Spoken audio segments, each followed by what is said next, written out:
Thank you very much. The previous talk is going to anticipate a good deal of what I will be saying, which I think is great. I'm here to speak specifically about touchscreen. Some of the questions that were posed were, are children playing on touchscreen? Is it a toy? What kind of play occurs? And I will hopefully get to answer all those questions as we go on for the next 20 minutes. There are 6 very quick assumptions, though, I'd like to make before we get started. And the data that we have is from Thursday night, so a lot of it is pretty recent. The 6 assumptions are as follows, and I'll do this very briefly. The first, my colleagues and I have been tracking children in play and entertainment and their well-being and their education for about 30 years. And the 6 assumptions are as such. The first is, of course, we talk about the digital revolution and how much digital life has transformed the way we work, play, communicate, entertain ourselves, etc., etc. But simultaneously, and perhaps a little less quietly, there's been an equal revolution, and that's been a revolution in the social and human sciences. We know more in the last 10, 15 years about how the human mind works, how child's minds develop, how we come to know what we know. This is from the fields of psychiatry and neuroscience and education and child development. So my first assumption is that we know a lot more about young children's minds and the minds of youth and adolescents, probably more than we want to in terms of adolescents. That was a joke. The second is learning and play, when I was asked to speak at this conference, are almost interchangeable, and the younger you get, they really are interchangeable. So there's learning, there's playing, there's maturation, and there's development, and these are very, very hard things to tease out, and in some cases may not need to be teased out, and we'll be talking about that too.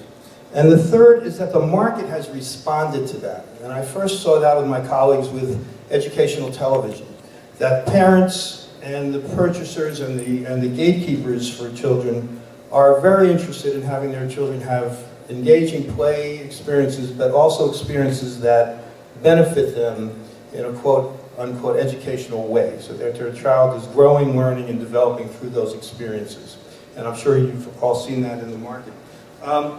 The fourth is, following media for a long time as we get into touchscreens, and I'm not a cheerleader for this stuff, I have never seen a more intuitive technology for young children. So all the anecdotes of my 6-month-old gets hold of my cell phone and blah, blah, it's all accurate.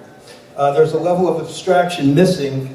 You don't need the mouse clicking to a screen. When you're very, very young, it's right there, and it pretty much approximates physical reality, and this is a very, very powerful feature of touchscreens. The 6th, or the 5th, I don't even know what number I'm on, is very important, and that's children are children. As we go through this, we can start to look at children as very sophisticated creatures, and I'll give you one anecdote, because we have to be very, very careful. They're kids, they need to be loved, cared for, cherished, and raised. My friend's 4.5-year-old daughter came to him and said, crying, with her chin shaking, and said, Dad, I have to talk to you. What's wrong? Well, Dad, I figured out that you're the tooth fairy. Well, that was it, the end of childhood, at the end of innocence. And then she said, well, what I haven't figured out is, how do you get in all the other kids' houses? So, we have to remember that they're children, and you have to listen carefully, because they're not all the way there yet to adulthood. And the last, and I mean this seriously and half as a joke, everything I'm going to say to you today is already going to be history by the time we're done with this conference, because I have never seen the world change as fast as it's changing. So these are some snapshot data that I'm going to present to you, but keep in mind the world, this is the moment. It's like taking a photograph out of a speeding train, and by the time that photo is taken, you're already 2 miles down the road. With all that said, let's take a look at what's happening. That's the wrong way. See, I'm going back. There's a typo which we highlighted on the front that should be iPods, not iPads. I think it's the only typo. So what percentage of we're going to have different types of data here, but what percentage of 2 to 10-year-old kids are living in homes with technology? And as you can see, if you go down to the bottom, over 70% of our children at all SES levels, all income levels, are living in homes with smartphones, and I have to read down here, over 55% are living in homes with tablet devices. Video games have held steady at about 50%. They've gone up to 55, 60% in the society, but they're down. I think some of the reason is that kids are now playing those games on tablets. It took 30 years, for those of us old enough. TV, let's say it was introduced in 1950. It took till 1980 before every family in the US, regardless of socioeconomic status, had access to a TV. I did some government grant proposals in 2010, which we didn't even include iPads because they weren't here yet. So in 4 years, we now have about almost 60% integration of this stuff into American families' households. So we can, of course, talk about the families that don't have them, but I think this is the most rapid introduction of a technology that we've witnessed. And then we go to, so what are children, if it's there in their lives, what are they doing with this? So before we get to touchscreens, this is a chart about what children are playing, how they're playing. This is through the lens of their parents, okay, which we often use as accurate proxy for what they're doing. Parents are often notoriously bad at understanding why their children are doing what they're doing, but they're notoriously accurate as to reporting behavior. So what we have here is touchscreens on the bottom are the primary play activity, the primary activity that their children use. I'm sorry, I misspoke by saying play. They are often, or very often, over 60% of the time, from a parent's perspective, using a touchscreen device. There are dolls and action figures, arts and crafts, going all the way up to board games. But from parents' perspectives, this is what their kids are doing. So the question is, what are they doing?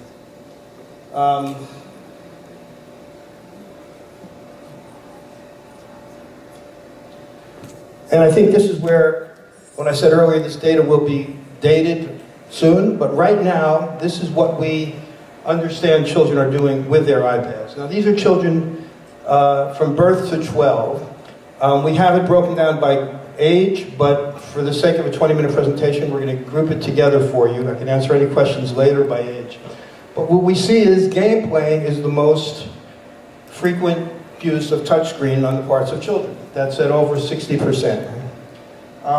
There's learning, and we think a lot of that is overlapping with game playing. And when we talk to children and interview children, it is the #1 expectation and desire and actual activity that they're doing with touchscreen. They look at a touchscreen device and they think it's a game, it's a place to play games.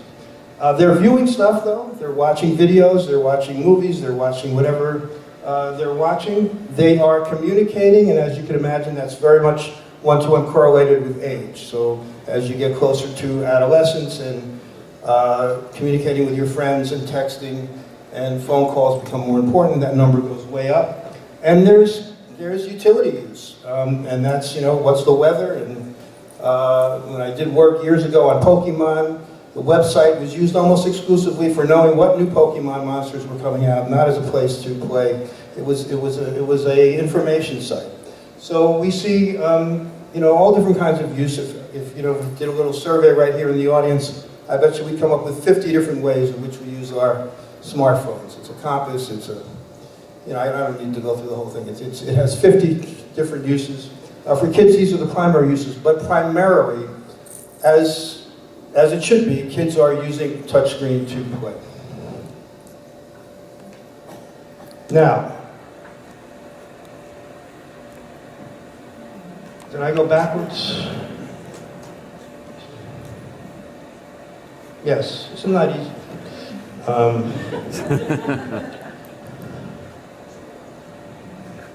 I'm sorry, I think I skipped this one. This is what kids are playing. And this is what, I didn't see it. This is what they're doing. This is what they are playing on touchscreens. I'm sorry. So now, yeah, sorry. Are these going to be available afterwards? Sure. My colleague Jared is here. If you just give us your card, we can, Check the website and go on Twitter. Yeah, we have a website and we'll make those go. I just made that up. I hadn't even thought of that.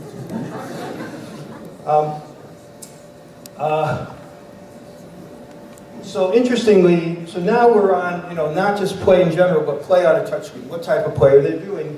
And we can see that there is a lot of these categories, I think, are, they're created by parents, they're created by us, they're created by children, but they really overlap. And that's why I meant by things are, some of this is siloed thinking, but it will change quickly in the near future, I think. So there are music apps that also are part of games. I'm working now on a music app for autistic children. And the music, do we call it a music app? Do we call it an app for special needs children? Do we call it a game? It's, the labels for this start to get, a little dicey. But basically, if we stick to these types of categories, we can see that a lot of it is gameplay. And we know this from children that they are looking for touch screens to play. Now, I'm going to go back for a second. So this is the play that they do. I have a piano at home. My daughter played on the piano. I have a guitar at home. My daughter played on the guitar. The piano and the guitar were never toys. They are serious, expensive musical instruments, although you can play on them. So it's a big difference in our mind as researchers as when is something, you can play, and when is it a toy? You can play in a swimming pool, but a swimming pool is not a toy. You can get, seriously hurt there. So now we're going to move to a very different category. Is from a parent's perspective, when is a touchscreen device a toy? And I think this is something we're going to see change rapidly also. I love my job because I'm always wrong in our hypothesis, which is one thing that's wonderful about being a researcher. These are much higher figures than I expected for iPads and touchscreen phones as toys. But we have 1 out of 10 parents now, as of Thursday, saying that these devices are toys. Actually, let me go back for a second. There's a figure that I didn't put up on the screen. Is of the kids who are playing on touchscreens, 36% of those kids now, as of February 13, 2014, own their own. It is their device. Right? I think that number last year was down in single digits.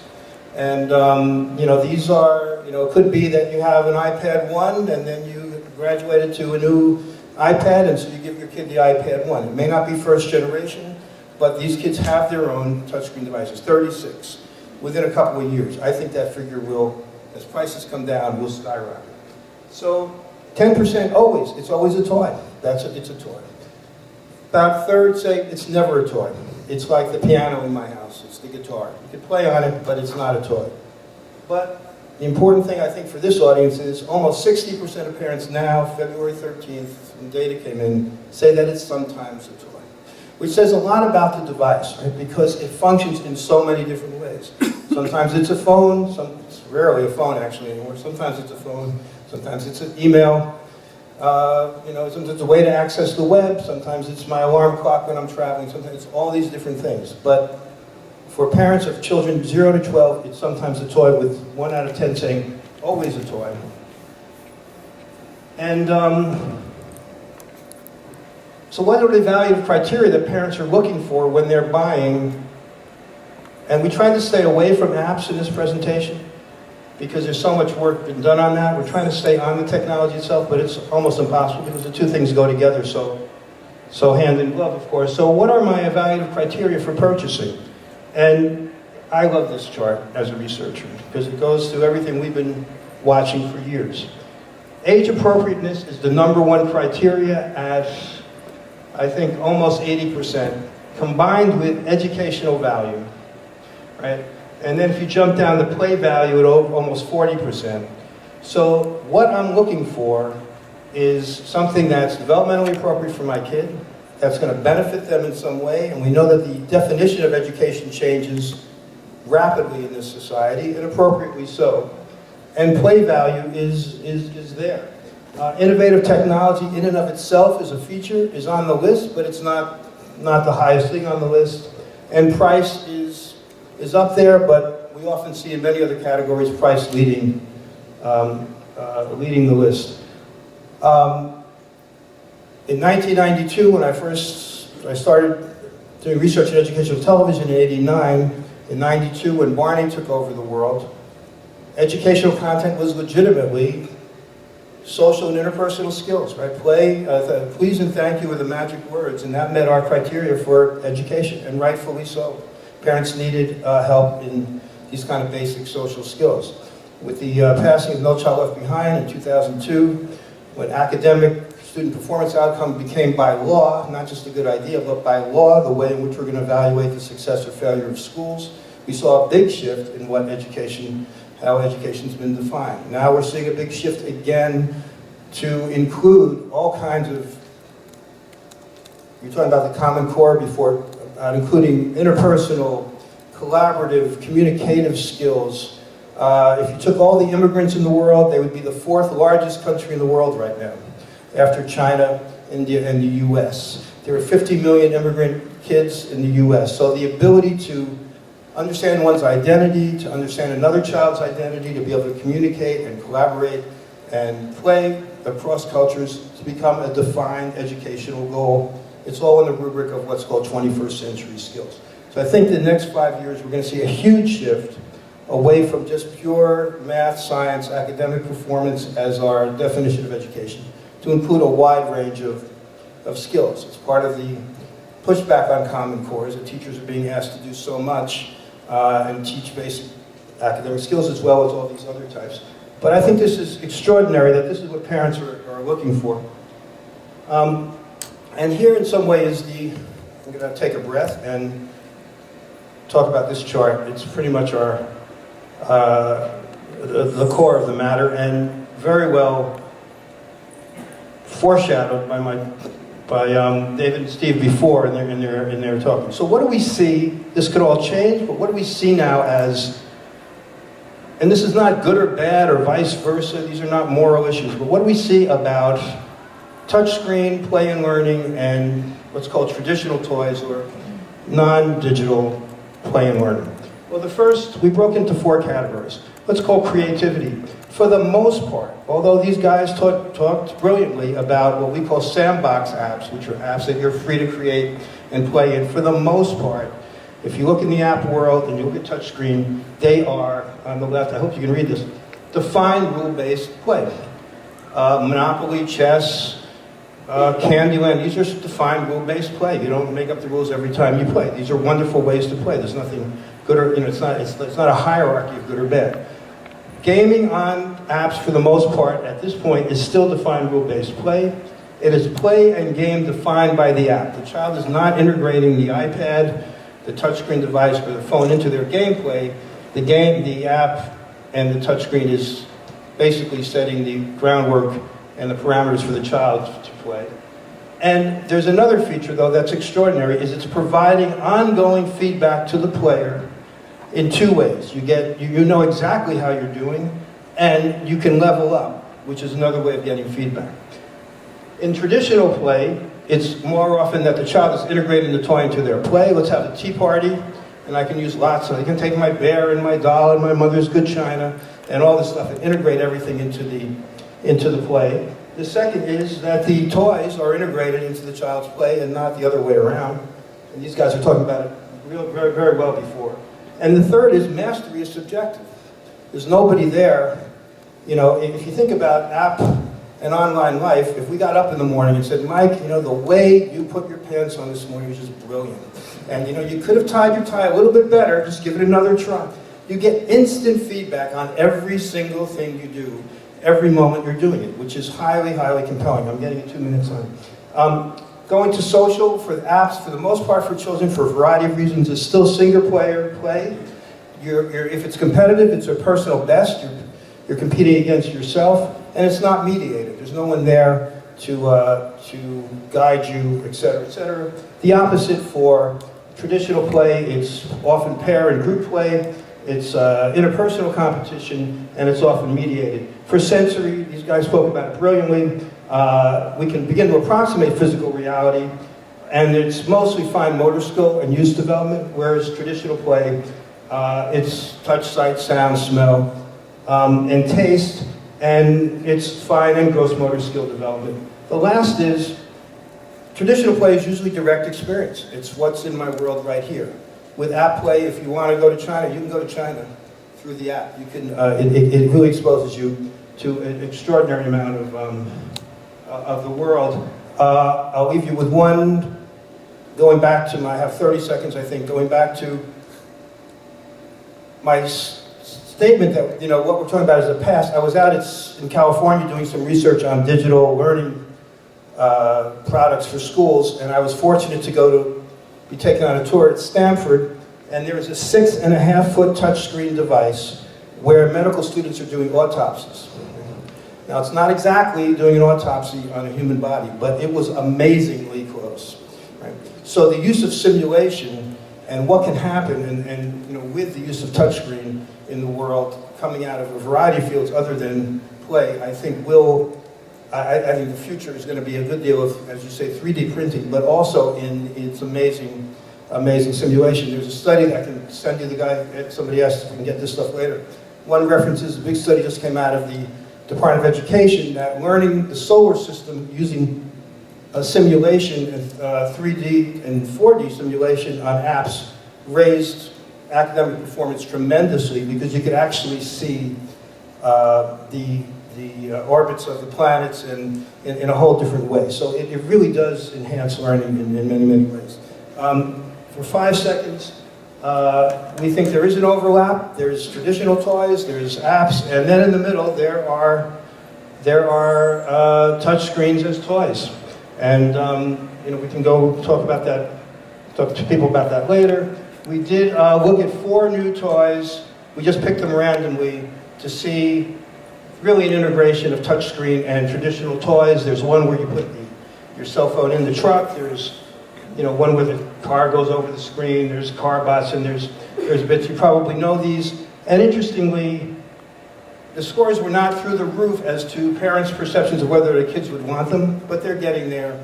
And this, I think, is partially the future of how we're going to see the integration of traditional toys and touchscreen. On behalf of my colleagues and my colleague Jared is here. He really helped me with this. Thank you very much.